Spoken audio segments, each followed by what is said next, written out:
estar en un auditorio tan cualificado como este. Ayer estuve en Buenaventura y bueno, me agrada mucho estar otra vez en el Valle del Cauca. A doña Fanny un saludo muy especial. Para mí es un orgullo que estemos juntos, usted y yo, en la misma lista para el Congreso del Polo Democrático Alternativo. Eso tiene una significación bien grande. Un saludo muy especial también a Mauricio y a Wilson, con quienes yo estoy seguro vamos a dar una batallota en las elecciones de octubre para la alcaldía y para la gobernación del departamento, para la alcaldía de Cali y la gobernación del departamento. No es posible conseguir en este momento, en este departamento, mejores candidatos que ellos dos para librar esa batalla. Para el Polo realmente es un orgullo que podamos presentarnos así. Yo tuve, digamos, el placer de compartir con ellos 4 años en el Congreso. Tengo que reconocer que antes tenía referencias de ellos, los conocía, pero no había compartido. Y puedo decirles, compañeros y compañeras, darles este testimonio. Lo hicieron impecablemente bien. Es mi opinión.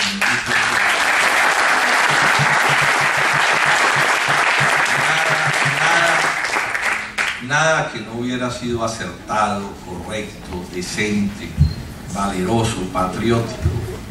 Y no crean que son pocas las tentaciones que a uno le pone en el Congreso, le ponen muchas y le ponen de todos los lados, incluidas unas que parecen ser presentables. Y sin embargo, mantuvieron todo el tiempo la posición. Luego, creo que hay con quien hacer unas campañotas.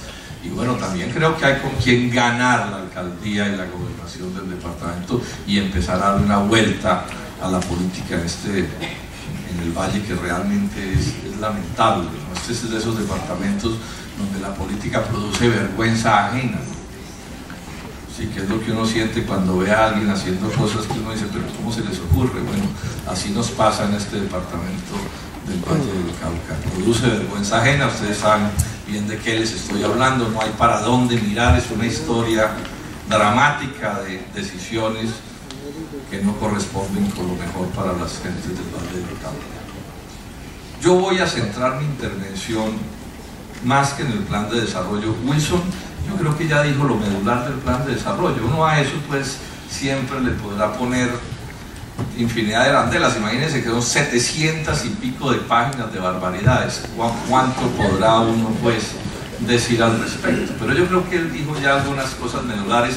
Yo voy a comentar otras, pero prefiero gastarme este tiempo hablando de la importancia del 4º Congreso del Polo y de lo que está pasando en Colombia. Hay un debate en la que nos estamos jugando la vida, todos los sectores de la izquierda democrática. Esta es una batalla que no podemos perder porque hay demasiado en juego. Entonces voy a insistir. Wilson ya ha dicho muchas cosas, Mauricio también, pero voy a insistir con la venia de ustedes.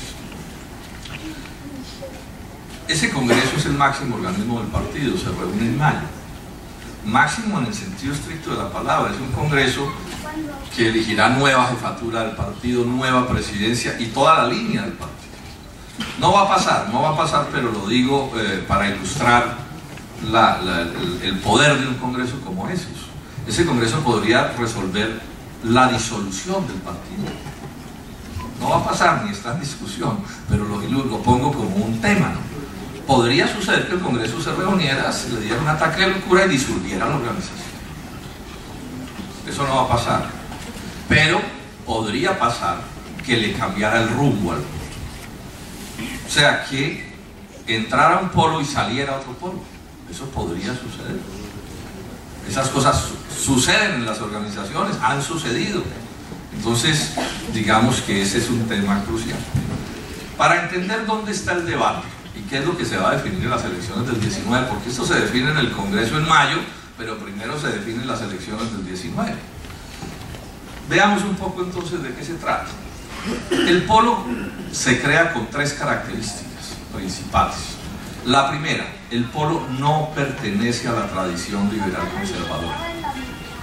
No pertenece. O sea, el polo es la unidad de la izquierda democrática colombiana, la más amplia que se haya hecho en Colombia, y aun cuando dentro del polo hay gente que tuvo su origen en el Partido Liberal o en el Conservador, el polo no es heredero de esa tradición. O sea, el polo nace en rebeldía contra esa tradición. Ahora, una tradición que ya para los días en que se crea el polo, esa tradición liberal conservadora ha tenido sus hijastros, los otros partidos que tienen otros nombres, pero que finalmente sí son parte de esa tradición. Y cuando digo parte de esa tradición, digo la tradición esta que le ha entregado el país a la dominación extranjera, particularmente al imperialismo norteamericano, y que ha destruido las posibilidades de progreso de Colombia a lo largo de más de un siglo. Entonces, primera idea, no somos herederos de esa tradición, la hemos rechazado, en mi caso desde siempre, en el caso de casi todos nosotros. Luego nadie tiene por qué reclamarnos, heredar los pleitos y los debates y las contradicciones entre ellos. O sea, esto es un partido de rompimiento con esa tradición, como somos de rompimiento casi todos los que lo constituimos, porque nacimos en otras organizaciones que se crearon rompiendo esa tradición. Ese es uno de los grandes aportes de la izquierda al progreso de Colombia, ¿no? Va a haber roto con la tradición liberal conservadora. La segunda característica del polo: este es un partido que no está por ponerle paños de agua tibia a las estructuras económicas y sociales y políticas del país, sino que estamos por cambios profundos, cambios democráticos, supremamente amplios, pero profundos, mientras que ellos, todo lo que yo llamo los Juan Manueles, esa fue una palabreja que me inventé para facilitar las cosas. Los Juan Manueles son todos ellos, los de la tradición liberal conservadora. Pues hay grandes, medianitos, chiquitos, ¿cierto? Se cambian los apellidos y todo, pero son la misma vaina. Ellos son los partidos del statu quo, son los partidos que quieren que las cosas no cambien, o mejor, que haya pequeños cambios para que todo siga igual. Son partidos que yo he venido llamando, y no son un invento mío, sino es una cosa que está en las ciencias políticas, partidos gatopardistas, que tienen que ver con una novela que se llama El Gato Pardo, una novela italiana, donde aparece un diálogo de un par de reaccionarios preocupados porque la gente está que se les sale de control, y en el diálogo dicen: aquí hay que cambiarlo todo para que todo siga igual. Hay que cambiarlo todo para que todo siga igual. Bueno, y esos son estos personajes. O sea, son los que utilizan el cambio como un truco para que las cosas no cambien. O sea, el pequeño cambio es la carnada para tapar el anzuelo de la permanencia. Y es natural que no quieran cambiar nada, pero si es que todo se ha hecho a la imagen y semejanza de ellos.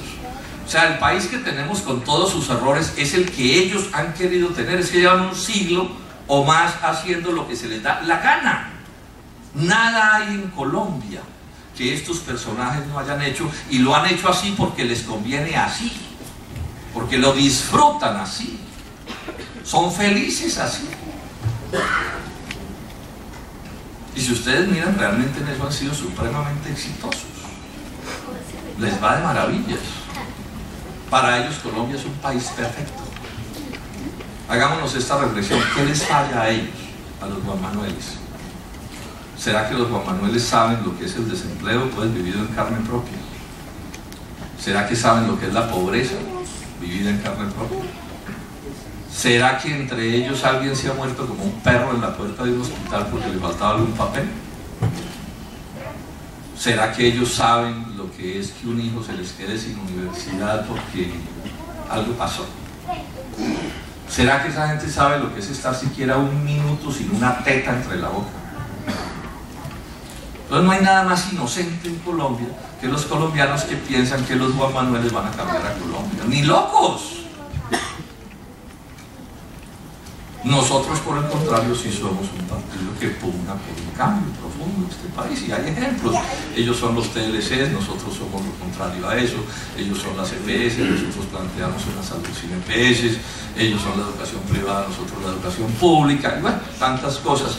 Ellos son la concentración de la riqueza y nosotros una distribución menos retardataria de la riqueza. Ellos son el desempleo, nosotros el empleo, ellos, etcétera, etcétera. Y ahí nos podemos quedar todo el día. Entonces no hay acuerdo con ellos en este tema. O sea, nosotros no estamos por, digamos, ayudarles a ellos a que las cosas sigan como están. Estamos por cambios profundos, democráticos, Tampoco estamos hablando, desde el pueblo nunca lo ha planteado, con acabar con la propiedad privada o estatizar la economía, de eso no estamos hablando. Estamos hablando de una concepción fundamentalmente antineoliberal, patriótica, democrática, de verdad, antiimperialista, con todas las consecuencias que se derivan de eso. En segundo término, otra diferencia.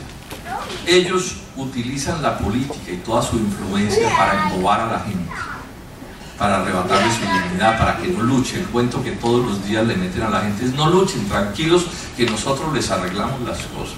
La lucha no sirve para nada. O sea, desmovilizar a la gente, ¿para qué? Para poderla golpear sin contemplaciones, porque cuando el pueblo está desmovilizado, estas minorías pueden golpear incluso con sadismo. Nosotros, por el contrario, somos fogoneros de la lucha de la gente. Y le decimos a la gente: tiene todo el derecho a luchar.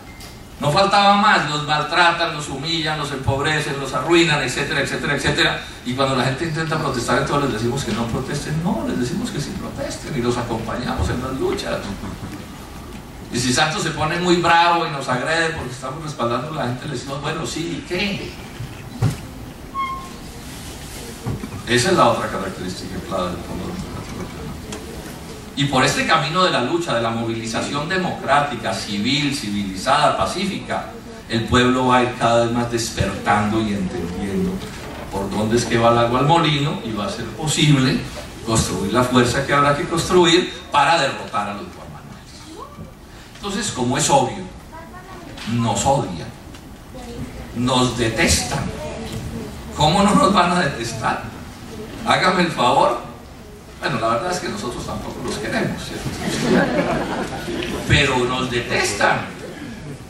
Y entonces ellos procedieron contra nosotros como Herodes. Intentaron matar a este niño desde la cuna. No habíamos acabado de nacer y ya nos pusieron el estigma de que éramos terroristas vestidos de civil. Poco después dijeron que éramos fichas de las FARC. Después dijeron que éramos fichas de Chávez. Después dijeron que éramos los dueños de la corrupción en Colombia, éramos los del polo. El polo se inventó la corrupción en Colombia. Hace un año dijeron no, que ya nos habíamos acabado. Que ya para qué votar por el polo si eso era un cadáver insepulto. Todo eso son formas de agresión. Unas más abiertas, otras más solapadas, pero todo el tiempo a destruirnos. Han hecho un esfuerzo muy grande y han tenido éxito bastante en sonsacarnos a nuestra vida. No voy a dar nombres, pero ustedes pueden hacer el ejercicio. Nos han sonsacado más de un dirigente importante, sonsacado, que hoy están allá, sonsacados. Pero ahora con Santos nos está pasando, mis queridos compañeros y compañeras, lo peor que le pueda pasar a un partido de la izquierda democrática o de la oposición en cualquier parte del mundo, es que quieren tomarse el partido entero. O sea, ya no es sacarnos una gente para debilitarnos, sino cooptar el polo todo, tomarse el polo, volver el polo un partido santista, es decir, meter al polo en la tradición liberal conservadora, quitarnos todo el filo y que se quede Colombia sin la principal fuerza de la izquierda democrática colombiana. Este es el lío que tenemos. Este es el lío que tenemos. Y esto en medio de una maniobra que está bastante bien montada, que es, primero y fundamentalmente, presentar a Santos como lo que no es. Nos han hecho un esfuerzo inmenso para presentar a Santos como alguien distinto al que realmente es. Santos refleja toda esta tradición ultrarreaccionaria del país, pero además el curubito de esa tradición. Es un personaje cuya familia está mandando hace un siglo en Colombia. Y miren ustedes lo que pasó. Cuando empezó el gobierno fueron capaces de montar el cuento de que Santos era el presidente de los campesinos, que estaba haciendo una revolución agraria. Estas son cosas que salieron en los medios de comunicación. Después alguna vez fue capaz de decir que era tal lo que él hacía por su pueblo, que iba a convertirse en un traidor de su clase. En otra ocasión dijeron que la reforma tributaria iba a hacer chillar a los ricos de lo mucho que iban a sufrir. Estas son cosas que han venido ocurriendo sistemáticamente. Y en ese ambiente han venido golpeando durísimo. Hace después de las elecciones de hace un año, la segunda vuelta de las presidenciales, fueron capaces de escribir un artículo en Semana. Semana es la revista de un hijo de López Michelsen que es muy amigo de Santos, pues cercanos.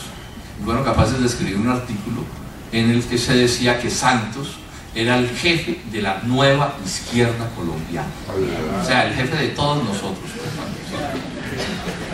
Lo dijeron en letras de molde, el jefe de la nueva izquierda colombiana.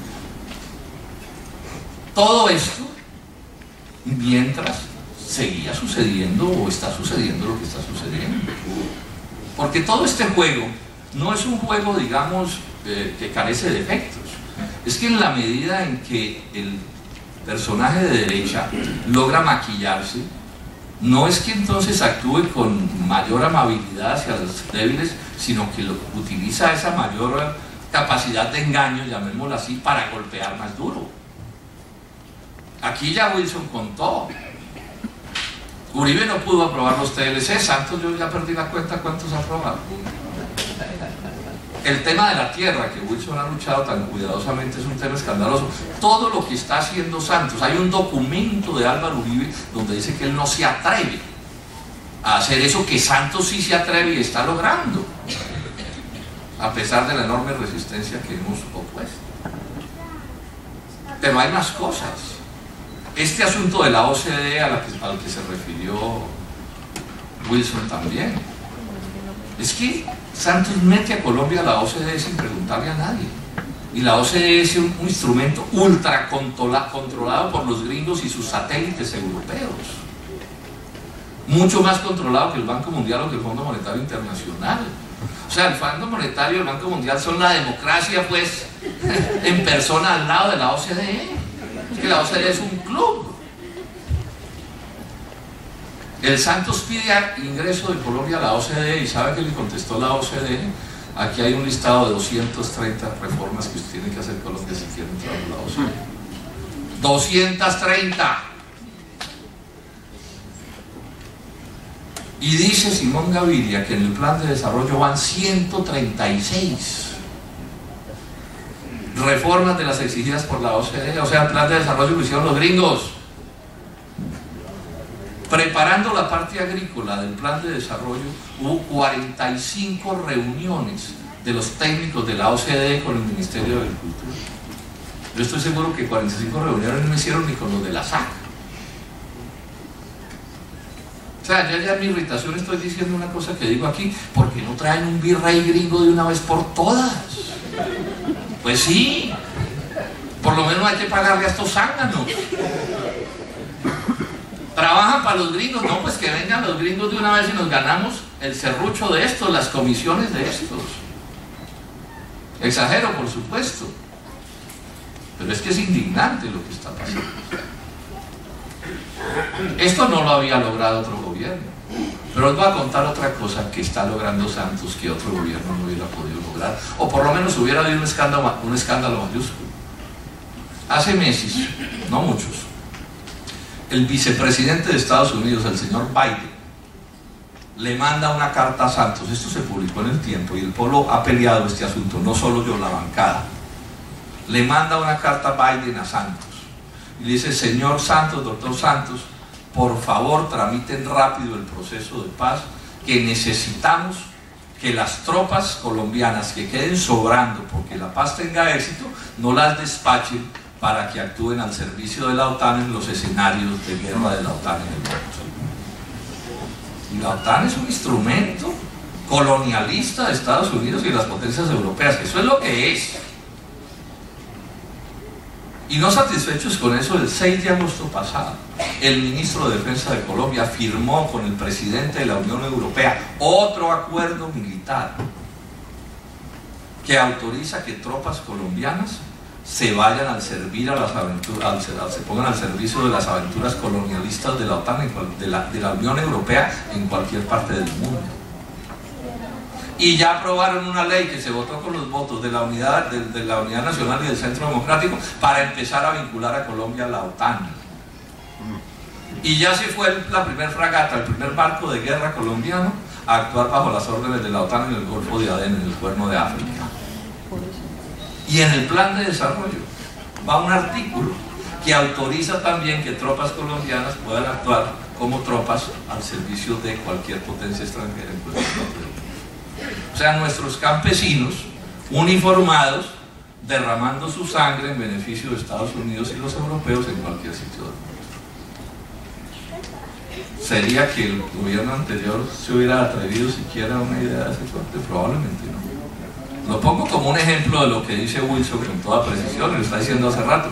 Santos es tácticamente muy eficaz. Es capaz de lograr cosas que otros no logran. Y aquí sí que cabe entonces, porque el cuento es que Santos es de muy buenos modales y no sé qué. Aquí sí que cabe el cuento de que de las aguas mansas, líbrame Señor, que de las tempestuosas me libro yo. Nadie se ahoga en la parte corrientosa del río. La gente se ahoga en las partes de las aguas tranquilas, entre otras cosas porque en la parte corrientosa nadie se mete. O sea, yo me quedo con el que se me viene de frente con un palo en la mano o lo que sea, yo veré qué hago. Pero ese que se arrima sinuoso, querendón, amable, ¿cierto? Y carga un yatagán debajo de la ruana.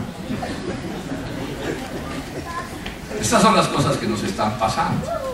Ahora, el instrumento central del Santos para presentarse como no es el proceso de paz. Eso hay que mirarlo con detenimiento y el pueblo lo tiene que entender. O sea, nosotros no podemos tener temas vedados. Tenemos que poder ir con nuestros análisis hasta el filo de las cosas. ¿Cuál es la posición del pueblo frente al proceso de paz? El pueblo nace con una posición frente a la violencia en Colombia. Una posición que aprobamos por unanimidad. Después de un año entero de discusiones, como todo lo que aprobamos. ¿Y qué dijimos? 1.1. El pueblo no respalda la lucha armada. El pueblo no acepta el uso de la violencia como forma de tramitar las diferencias entre los colombianos. Es una posición de principio. Pero también dijimos, sí a un proceso de paz negociada. Sí a un proceso de paz negociada, y en esos días nos dijeron, incluidos Santos, que es que éramos terroristas vestidos de civil. Entonces, cuando el gobierno plantea el proceso de paz, para el pueblo fue facilísimo. Nosotros ahí mismo dijimos todos los del pueblo, listo. Ojalá tengan éxito, que eso salga bien.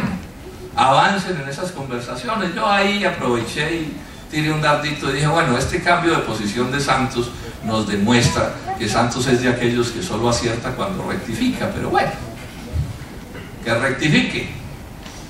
Y arrancó el proceso. ¿Qué es la otra cosa que hemos venido diciendo? Que muy bueno que haya proceso de paz, muy bueno que tenga éxito el proceso de paz, pero también hemos advertido, el éxito no lo entendemos como que allí se vayan a arreglar todos los problemas de Colombia, que hay quienes piensan eso, que todos los problemas del país se van a arreglar allí. Nosotros no creemos en eso, yo particularmente en eso no creo. Y no creo por una razón que es gruesa y fácil de visualizar. Cualquier cosa que se acuerde en cualquier proceso de esos tendría que acordarse por unanimidad, esa es la regla del juego. Unanimidad quiere decir que tendría que firmarlo Juan Manuel Santos, y Santos no va a firmar nada que resuelva los problemas de los colombianos, porque es que ya expliqué que Santos le parece que el país está muy bien gobernado como está. ¿Qué sí puede salir del proceso de paz que nos hace digno de respaldarlo? Pueden suceder dos cosas en un proceso de paz. La primera, que desaparezcan varios miles de fusiles, que desaparezcan. ¿Cómo? Bueno, eso tendrá que ser objeto de los acuerdos, pero tienen que desaparecer. Y dos, que quienes empuñan esos fusiles hoy se reintegren con todas las garantías a la vida civil. Esas dos cosas pueden suceder. Bueno, también puede suceder que de pronto se haga una vía o alguna cosa otra y no vamos a ponernos molestos por eso, si suceden otras cosas. ¿Por qué es tan importante esto? ¿Por qué sería tan exitoso ese simple hecho? Los fusiles que desaparecen y los colombianos que se reintegran a la vida civil. ¿Por qué sería tan importante? Primero porque, bueno, yo creo que Wilson le dio una puntada bien profunda a este problema ético de la violencia. bien profundo lo que dijo Wilson, no lo voy a repetir, pero lo menciono de esta manera: siempre será bueno un poco de menos sangre, menos muertos, menos viudas, menos huérfanos, menos sufrimientos. Esa es una violencia estéril, está demostrado, es estéril. En segundo término, podría suceder, yo no creo que en el corto plazo, pero podría suceder que el gasto en guerra disminuya en Colombia por parte del Estado. Y bueno, unos pesos importantes que puedan ir a para salud o para educación o para cualquier cosa también es un hecho bienvenido. Y el tercero, que es el más importante de todos, y es que si esa violencia desaparece, se nos van a mejorar las condiciones para transformar profundamente a Colombia. Porque hoy esa violencia es un estopo para las luchas que nosotros hacemos. O sea, los sindicatos, los campesinos, los indígenas, todo el mundo va a poder luchar mejor. La política se va a dar más limpia. Esta minoría retardataria, los guamanueles, no van a poder seguir luciéndose como demócratas, ¿sí?, por estar, digamos, enfrentando militarmente esta lucha armada. Entonces, es obvio que a nosotros nos interesa el proceso de paz y lo defendemos. Hay quienes dicen: no, es que el senador Robledo no defiende el proceso de paz. ¡Paja! ¡Paja! ¿De cuánto no me va a interesar a mí el proceso de paz? ¿Por qué razón? Llevo diciéndolo además toda la vida. Pero las razones son obvias, son estas que yo les estoy dando a ustedes. ¿Dónde empieza la discusión? Y es que Santos está usando el proceso de paz como una carnada para tapar el anzuelo de sus demás políticas. Ahí es donde empieza el pleito. Santos coge todo el resto de sus políticas neoliberales, las de la OCDE, todos los horrores contra los colombianos, y nos los empaqueta en el algodón de azúcar del proceso de paz. Y entonces el pueblo, ¿qué es lo que está diciendo? Nosotros no le jalamos a él. O sea, proceso de paz, sí. Vamos al enfermo que está agonizando que no luche porque estamos en proceso de paz. Le decimos a los estudiantes que se presenten a concurso dentro de 10 años cuando hayan terminado el proceso de paz. No, no podemos. Pero incluso la cosa es más grave. Yo veo a Santos con un propósito clarísimo de matar dos pájaros de un mismo tiro en el proceso de paz, que es desarmar militarmente a las FARC, asunto en el que podemos coincidir o coincidimos, y desarmarnos política e ideológicamente a todos los demás, empezando por el polo, pero a todas las fuerzas alternativas, al sindicalismo, a los campesinos, a los indígenas. Además es descarada la agresión de la que estamos siendo víctimas por parte del santismo intentando corromper a las fuerzas alternativas de Colombia. Sobre eso hay denuncias gravísimas de cómo están bregando a reclutarnos a todos. Es más, ya nos han planteado dentro del polo, nos han planteado que el polo debe pensar en la posibilidad de ingresar en el posconflicto al gobierno de Juan Manuel Santos. Yo digo, yo no sé muy bien qué será el posconflicto, eso nadie lo sabe muy bien, pero lo único que no puede ser el posconflicto es que nos volvamos santistas. El colmo sería.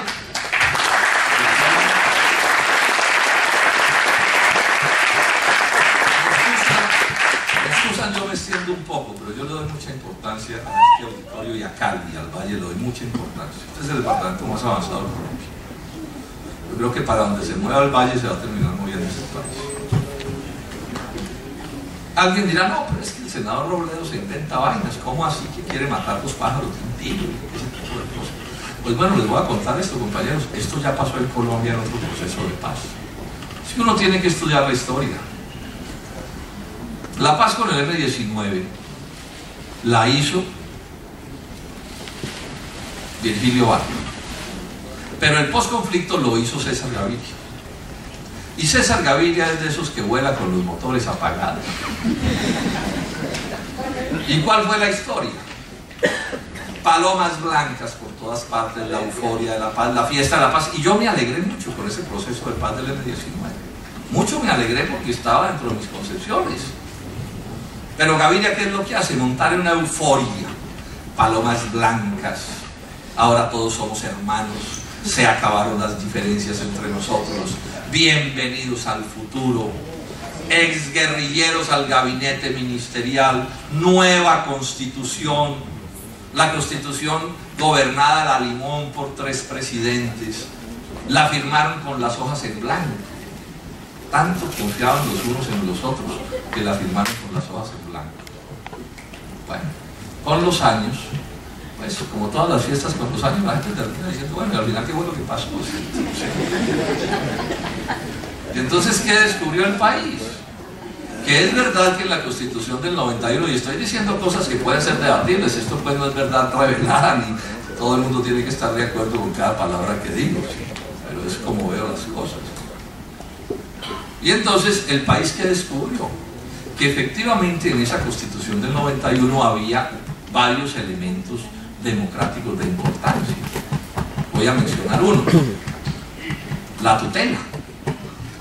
Por supuesto que tenemos que defender la tutela en la Constitución del 91, y otras cosas se pueden defender.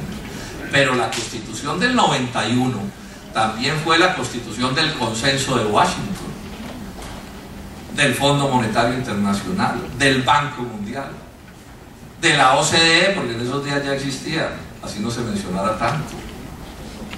Fue la Constitución de la apertura, de la privatización, de todos los horrores que hemos padecido en los últimos 25 años, están en la Constitución del 91. Y nadie se opuso en Colombia a estos sucesos de los que yo estoy hablando. Eso pasó, digamos que con una oposición tan pequeñita que hicimos algunos que nadie se dio cuenta. La ley 100 de salud y de pensiones, ese horror, es hija de la Constitución del 91. La ley 142 de privatización de las empresas de servicios públicos es hija de la Constitución de 1940. La ley 30, que acabó con las finanzas de las universidades públicas, es hija de esa Constitución. La ley 50, que empezó una seguidilla de reformas laborales antiobreras, antisindicales, es hija de la Constitución del 91. El Banco de la República, que es un esclavo del Fondo Monetario Internacional, es hijo de la Constitución del 91. El artículo de propiedad intelectual de la Constitución del 91, yo creo que a alguien le pagaron por poner ese artículo, parece redactado por Pfizer. Yo les cuento eso, nosotros hicimos una demanda en serio por inconstitucionalidad de la Constitución del 91 en relación con el TLC con Estados Unidos, diciendo que el TLC con Estados Unidos vulneraba los derechos sociales de la Constitución del 91. ¿Saben cuántos comas o puntos o ies declaró inconstitucional la Corte Constitucional de esa demanda? Ni uno. Una Constitución que no lo protege, que no protege a un país de un TLC con Estados Unidos, a mí no me pueden decir que es una Constitución, sí, que realmente refleje una concepción democrática, por lo menos en aspectos medulares, en todos los aspectos económicos y sociales. Luego, sí pasó ya una vez que en un proceso de paz mataron 2 pájaros de un tiro, y nos podría volver a suceder que en otra euforia de la paz nos inventen algún mecanismo, algún instrumento, los alternativos terminen donde Santos, el polo se embolate, todos donde Santos, y nos quiten hasta las calzas de las muelas. El otro tema que tenemos, que hay que mirar con detenimiento, es el lío este en que nos quieren obligar a escoger entre santistas y uribistas. O sea, nos están violentando.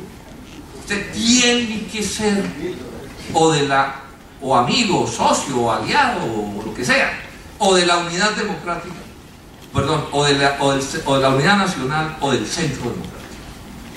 Y nos violentan realmente. Yo me sentí particularmente agredido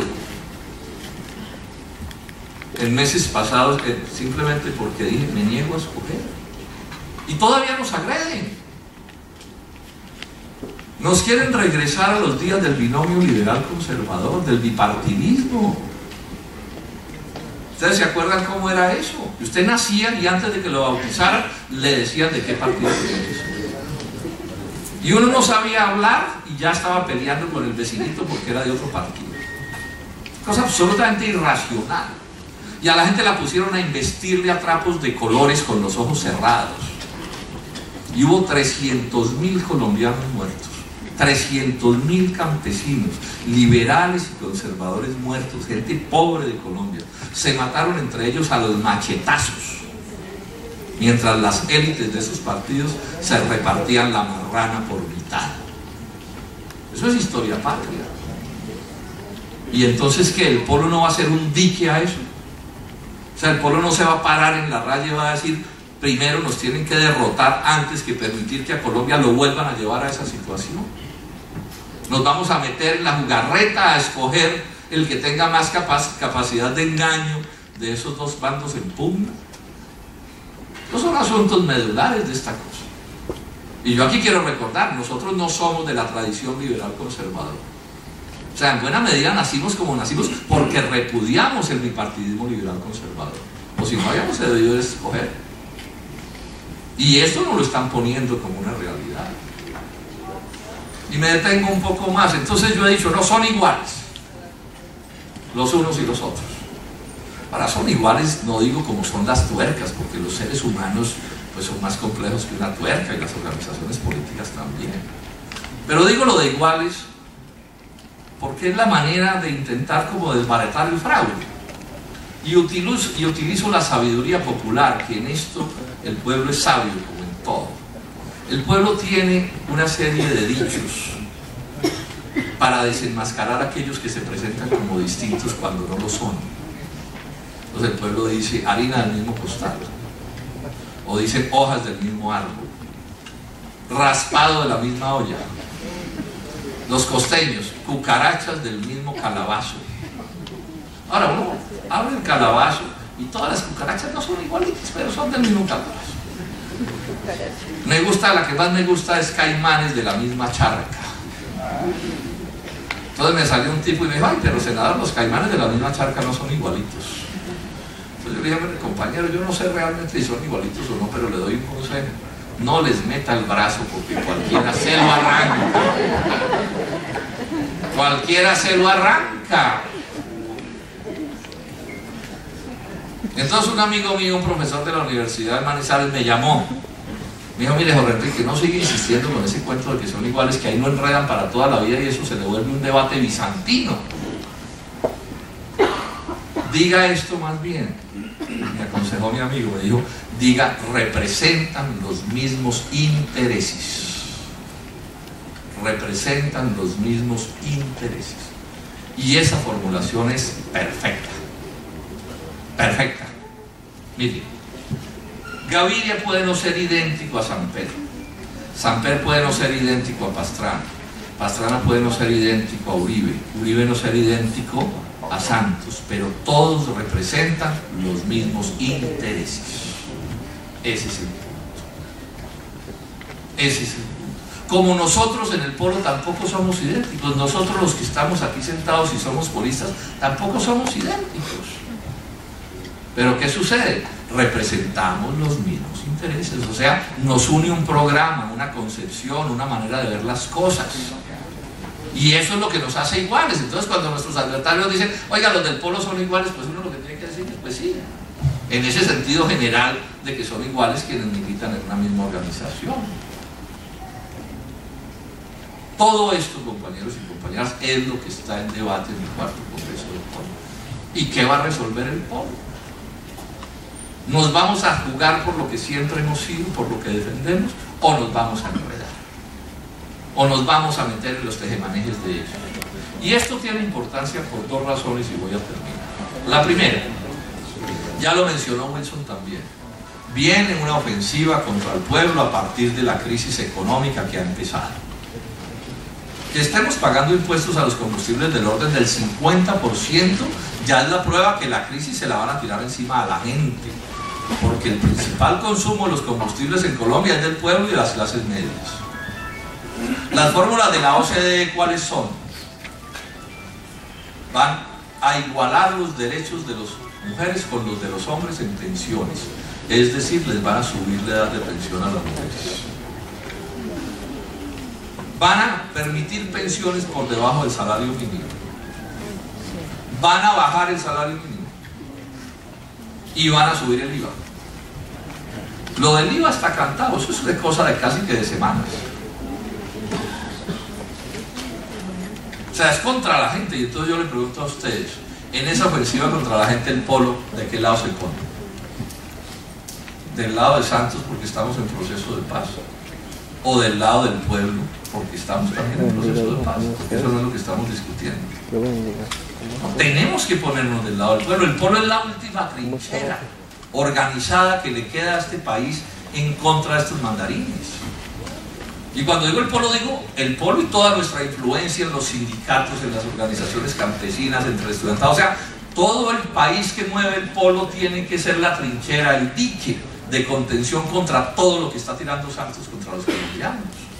Si no somos nosotros, ¿quién más, compañeros?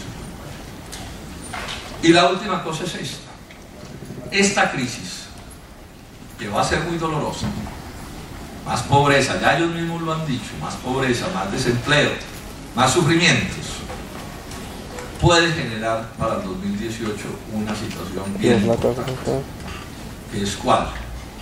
Que es que se creen las condiciones suficientes para que el polo, a la cabeza de una convergencia mucho más amplia, amplísima, sea capaz de generar las condiciones para ganarle a los Juan Manueles la presidencia de la República en 2018. Eso puede suceder. Esas condiciones pueden aparecer. Y eso es lo que tenemos que apostar. A que en el 2018 podamos levantar una convergencia descomunalmente grande capaz de derrotar a los Juan Manueles, repito, y ganarles la presidencia de la República.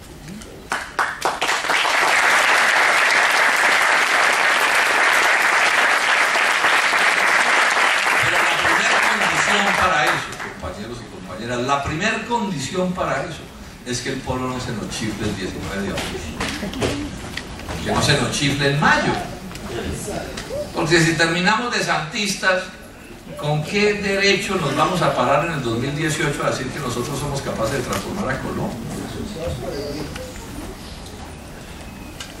No, este es un proyecto serio para apuestas grandes, capaz de grandes victorias, pero también capaz de soportar derrotas si nos tocan. Y si nos derrotan una vez y 2 veces y 10 veces, nos derrotarán 10 veces, pero no nos les entregamos, no nos les arrodillamos, no nos sometemos, no nos patraciamos. Y el que se impaciente mucho está en el partido equivocado. Entonces aquí pues nos aparecen personajes que dicen que el pueblo tiene que sacrificarlo todo porque el señor Pepinito tiene una aspiración a alguna cosa, ¿verdad? No, el primer deber del pueblo es consolidarse como una alternativa de verdad, de cambio profunda para ganar el día que podamos ganar. Y mientras tanto, para mantener la firmeza y construir la organización que hay que construir. De eso es de lo que se trata. Entonces, finalmente, compañeros, repito la cantinela, 19 de abril y Congreso en mayo. Y también va a ser muy importante lo que suceda para las candidaturas de Wilson y Mauricio al final del año, y para las candidaturas del Consejo y para todo. Es que nosotros tenemos que presentarnos ante el Valle como la opción diferente a todos ellos, o cómo nos vamos a presentar. Es que somos diferentes a todos ellos. Si esto lo hacemos bien, y yo estoy optimista en que lo hacemos bien, lo vamos a hacer bien, o lo estamos haciendo bien, vamos a obtener el 19 de abril el triunfo que tenemos que lograr para no solo seguir siendo el polo que defiende honradamente y lealmente al pueblo colombiano, sino el polo que sea capaz de ganarse el corazón y la cabeza de los colombianos para derrotar a los Juan Manueles y empezar las transformaciones que necesita Colombia. Muchas gracias.